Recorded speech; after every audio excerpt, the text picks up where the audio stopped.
எதுக்கு எடுத்தாலும் எல்லாத்தையும் அங்கே இங்கே வைக்கிறாங்க. அதுக்கப்புறம் அம்மா கிட்ட நான் தான் எல்லாத்தையும் எடுத்துக்கிட்டு திட்டம் வாங்கிட்டு இருக்கணும். சரி பரவாயில்ல, உன் அக்கா தானே, அதுக்குன்னு அக்கா விட்டு கொடுத்துதான் ஆகணும். காமான் ஓ அக்கா தானே. சரி சரி, அக்காக்காக செஞ்சுருவோம். இயேசுக்ரிஸ்துவினாலே உங்கள் அனைவருக்கும் என் வாழ்த்துக்களை தெரிவித்துக் கொள்கிறேன். இந்த சீரியல் ஒன்னன் பாடத்தை படிக்க வந்திருக்கவங்க எல்லோரையும் நான் அன்போட வரவேற்கிறேன். இந்த வாரம் நம்ம 2வது பாடத்தை படிக்க போறோம்.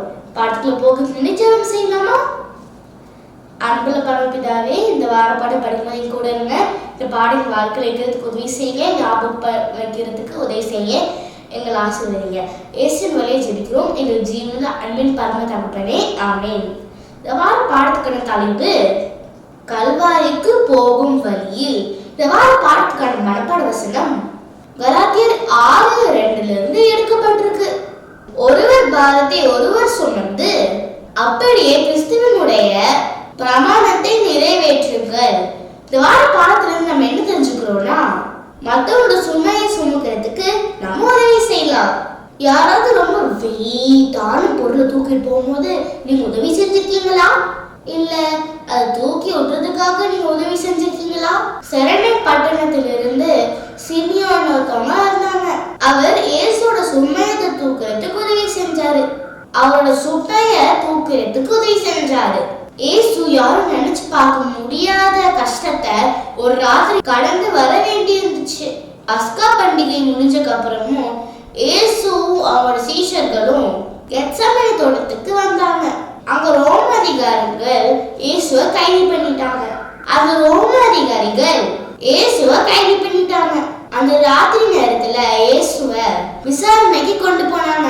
யூத தலைவர்கள், பிரதான ஆசாரியர், பிலாத்து, இன்னும் ஏரோது, இவங்க எல்லாரும் மூலமா ரொம்ப கடினமா கேள்வி கேட்கப்பட்டது. இயேசுவோட முகத்தை துப்புனாங்க, அரைஞ்சாங்க, அவங்கள கேலி செஞ்சாங்க, கிண்டலும் பண்ணாங்க.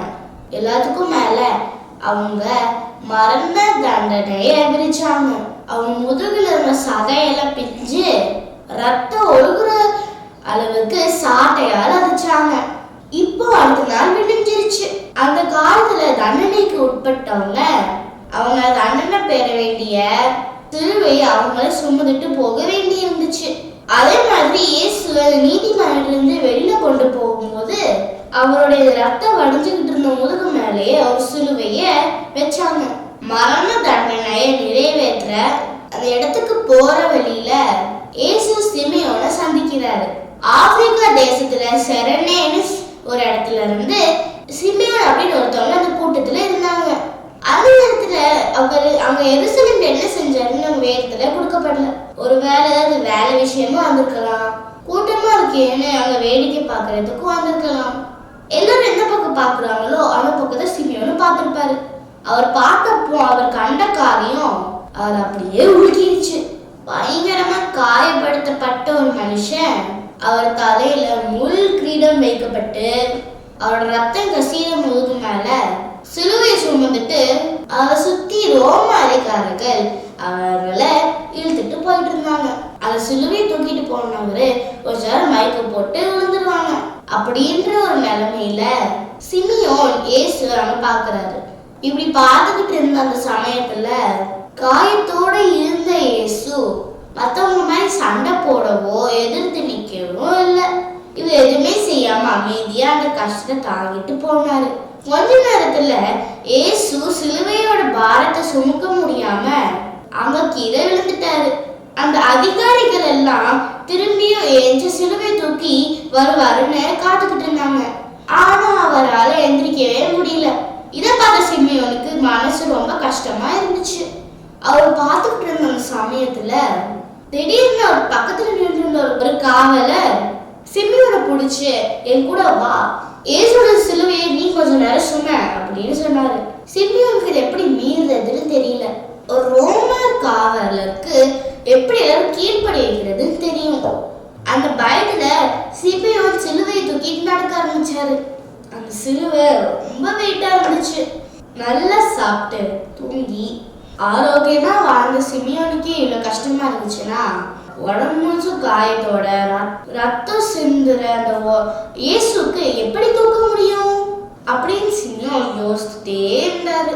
இப்படி ஒருத்தர் துன்பப்படுத்துறாங்கன்னா அவரை எவ்வளவு தூரத்துக்கு காயப்படுத்தணும்னு நினைக்கிறாங்க. நல்ல வேலை, என்னால அவருக்கு கொஞ்சம் உதவி செய்ய முடிஞ்சிச்சு.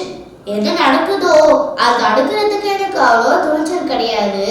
அட்லீஸ்ட் அதை சிலுவையை தூக்கிட்டு போறதுக்கு எனக்கு முடிஞ்சிச்சே அப்படின்னு சிமியோன் நினைச்சாரு. அந்த கொல்கதா மலையை வந்து சேர்ந்ததும் சிமியோன் கிட்ட இருந்த அந்த சிலுவையை வாங்கி இயேசுவை அந்த சிலுவையில அரைஞ்சாங்க. இயேசு ஒரு பக்கத்துல இருந்த அந்த 2 திருடங்க பேசுறத சிமியோன் கேட்டிருப்பாரு. இயேசு அவரை கஷ்டப்படுத்துறவங்கள மன்னிக்க சொல்ல கேட்டது கூட அவர் காதுல விழுந்திருக்கும். இது எல்லாமே சிமியோனோட வாழ்க்கையை முழுசுமா மாத்திருக்கும். சிமியோன் அன்னைக்குல இருந்தே அவரோட வாழ்க்கையை முழுசும் இயேசுக்கு செஞ்ச உதவியை அவர் நினைச்சுக்கிட்டே இருந்திருப்பாரு. இந்த உலகத்தோட பாவத்தை சுமைய சுமந்த இயேசுவுக்கு சிமியோனால உதவி செய்ய முடிஞ்சது. இன்னைக்கு நீங்களும் நானும் எப்படி இயேசுக்கு உதவி செய்ய முடியும்? இயேசு சிலுவையை தூக்கிட்டு போகும்போது அவர் உதவி செய்யறதுக்கு யாருமே முன் வரல. சிமியோன அந்த அதிகாரி பிடிச்சி இழுத்ததாலதான் அவர் பயந்துகிட்டு அந்த சிலுவையை தூக்கிட்டு போனாரு. அவர் சிலுவையை தூக்கிட்டு போனதுக்கு அப்புறமா அவர் என்ன நினைச்சிருப்பாரு? ஏதோ ஒரு வகையில அவர் இயேசுக்கு உதவி செஞ்சிருப்பாருன்னு நினைச்சாரு. நம்ம வேதத்தை பார்க்கும் போது சிமியோன் பத்தின செய்திய கொஞ்சம் தான் கொடுக்கப்பட்டிருக்கு. இயேசுக்கு உதவி செய்த சிமியோனுக்கு இயேசு நன்றியுள்ளவரா இருந்திருப்பாரா? கண்டிப்பா. சிமியோன் கொஞ்ச நேரம் தான் இயேசுக்கு அந்த சிலுவையை தூக்கிட்டு போயிருந்திருப்பாரு. ஆனா அந்த பயங்கரமான சுமையை கொஞ்ச நேரத்துக்கு இயேசுவோட தோள்கள்ல இருந்து சிமியோனால தூக்க முடிஞ்சது. இந்த உலகத்துல இருக்கிற நம்ம சுமைகள் நம்ம கையில தூக்கிட்டு போற வீட்டுன்னு நினைச்சுக்கிறோம்.